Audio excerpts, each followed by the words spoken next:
this evening, John Lennon arrived at the emergency room at the Roosevelt Hospital. He was dead at the time of his arrival. Numerous resuscitative efforts were made after his arrival in the hospital, including transfusions, surgical procedures, other procedures, but in spite of the effort of many physicians and after many procedures, we were unable to restore the life of Mr. Lennon. Who was John Lennon?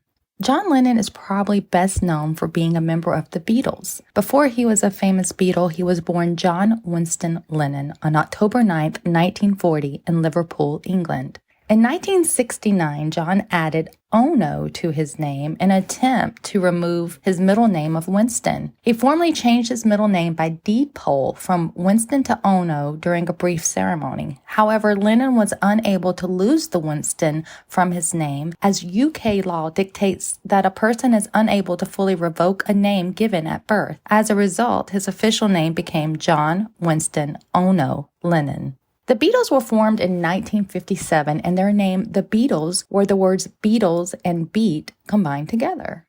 By 1980, John Lennon was married to Yoko Ono, and together they had a son named Sean. John also had an older son, Julian, with his first wife, Cynthia. It has been reported that Julian was the inspiration for 3 songs recorded by the Beatles: Lucy in the Sky with Diamonds, Hey Jude, and Good Night. John and Cynthia divorced when Julian was 5 years old. In 1980, John was feeling much like he had made it to the other side of trials and tribulations. After 5 years of being out of the limelight, he had earned the reputation as being the most controversial and definitely the most outspoken Beatle. He was still feeling very optimistic about his album Double Fantasy, a joint collaboration with his wife Yoko Ono. Lennon was prepared to have the decade of the 1980s be a music career success. However, on December 8, 1980, all of his dreams and aspirations were forever demolished by one man, Mark David Chapman. According to People magazine's article, Descent into Madness, which was published in June 1981, Chapman claims he was angry about statements John Lennon had made and decided John Lennon was a phony. The biggest statement that angered Chapman was the misquote that John Lennon had claimed the Beatles were bigger than Jesus. Television is more popular than Jesus. I might have got away with it. But as I just happened to be talking to a friend, I used the word Beatles as a remote thing, not as what I think, as Beatles as though those other Beatles like other people see us. And I just said they are having more influence on kids and things than anything else, including Jesus. But I said it in that way, which is the wrong way. Yap, yap. Well, some teenagers have said, have repeated your statements that the Beatles, I like the Beatles more than Jesus Christ. What do you think about that? Well, originally I was pointing out that fact in reference to England, that we meant more to kids than Jesus did, or religion at that time. I wasn't knocking it or putting it down. I was just saying it as a fact. And it is true, especially more for England than here. But I'm not saying that we're better or greater or comparing us with Jesus Christ as a person or God as a thing or whatever it is. I just said what I said and it was wrong or was taken wrong, and now it's all this. In 1966, John gave an interview to Maureen Cleave, do you remember her, at the Evening Standard, in which he made a chance remark saying, the Beatles are more popular than Jesus Christ. But he said, oh, I don't know what's wrong with the church at the moment. The Beatles are bigger than Jesus Christ, they're not building Jesus enough. They ought to do more, like gospel and all this stuff. And well, that was taken out of context over in America.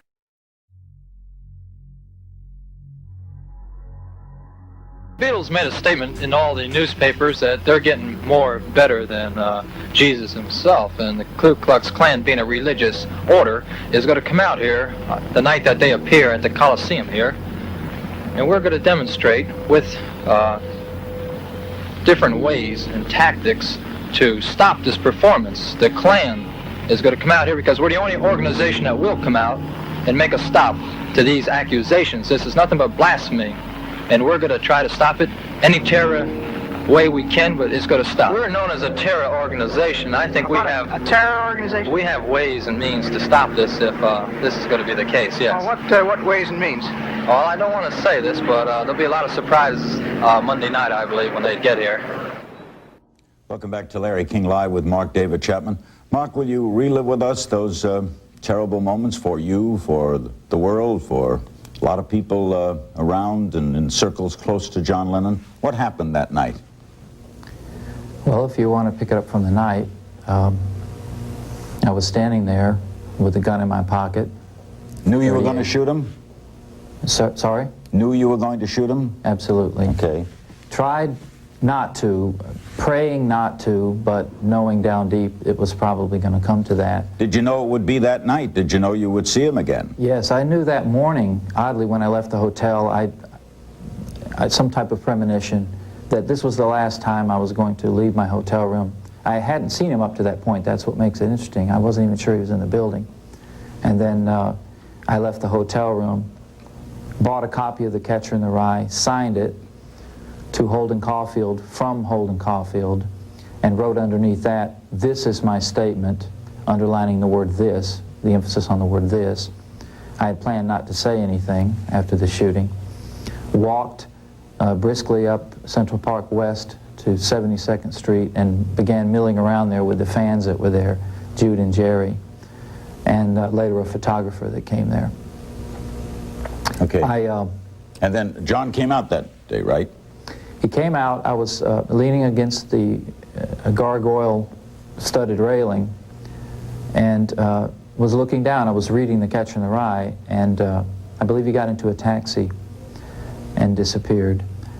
And then later that day, I had gone to lunch with, I believe, Jude. We came back. With who? With Jude. She was a fan there that was there at the building. And we struck up a conversation about Hawaii, about John Lennon. She'd been there a number of times. And at one point during the day, she had left, and John came back out. I don't remember him going back in from the taxi, but he was obviously back in the building. He was doing an RKO radio special. And he came out of the building, and the photographer that I mentioned earlier, Paul Gorish, he kind of pushed me forward and said, "Here's your chance. You know, you've been waiting all day. You've come from Hawaii to have him sign your album. Go, go." And I was very nervous. And I was right in front of John Lennon there instantly, and I had a black Bic pen, and I said, "John, would you sign my album?" And he said, "Sure." Yoko went and got into the car, and he pushed the button on the pen and started to get it to write. It was a little hard to get to write at first. And then he wrote his name, John Lennon, and then underneath that, 1980. And he looked at me, as I mentioned earlier, he said, "Is that all? Do you want anything else?" And I felt then and now that he knew something subconsciously, that he was looking into the eyes of the person that was going to kill him. Why do you think that? Well, his wife was in the car, the door was open, and he's a busy man. He's going to go to a radio or to his record studio, and he's talking to a nobody, just sign an album for a nobody. And he's asking me, is that all I want? I mean, he's given me the autograph. I don't have a camera on me. What could I give him? I would admit that is a strange thing to say. All right, so he leaves. Yes, right? He came back about 10 to 11 at night. Had you eaten dinner? No, I had not. Fear you might have missed him? Probably. Knew you were going to shoot him? Yes. Knew you were going to shoot him? Yes.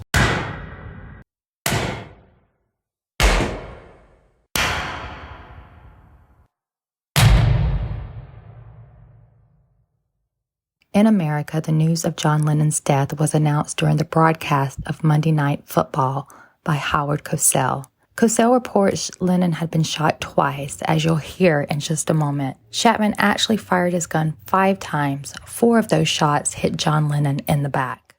Yes, we have to say it. Remember this is just a football game, no matter who wins or loses. An unspeakable tragedy confirmed to us by ABC News in New York City. John Lennon, outside of his apartment building on the west side of New York City, the most famous perhaps of all of the Beatles, shot twice in the back, rushed to Roosevelt Hospital, dead on arrival. Hard to go back to the game after that news flash, which in duty bound we had to take. Frank? In my last incarnation, everybody's got something to hide except for me and my monkey. It means really that, you know, one cannot be absolutely oneself in public, because the fact that you're in public makes you have to have some kind of defense or whatever it is.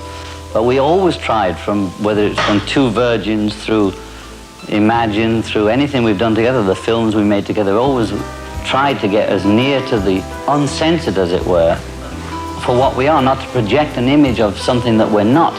Because having been in that sort of pop business so long, and tried to retain myself throughout it, but obviously not always being successful at that, it was most uncomfortable when I didn't feel I was being myself. You know, when I would have to smile when I didn't want to smile. And it became like all that, like being a politician, you know. And what I really got through this 5 years is I'm not running for office. I like to be liked. I don't like to offend people. I would like to be a happy, contented person. I don't want to have to sell my soul again, as it were, to have a hit record. I've discovered that I can live without it, and it makes it happier for me. But I'm not going to come back in and try and create a persona who would. I hope you've enjoyed this episode of True Crime Tuesday for the Jungle Room podcast and YouTube channel. Please don't forget to hit subscribe if you haven't already done so, and the thumbs up button if you like this video. Please leave a comment below and let us know that you stopped by. I am Jaime Kay. Until next time.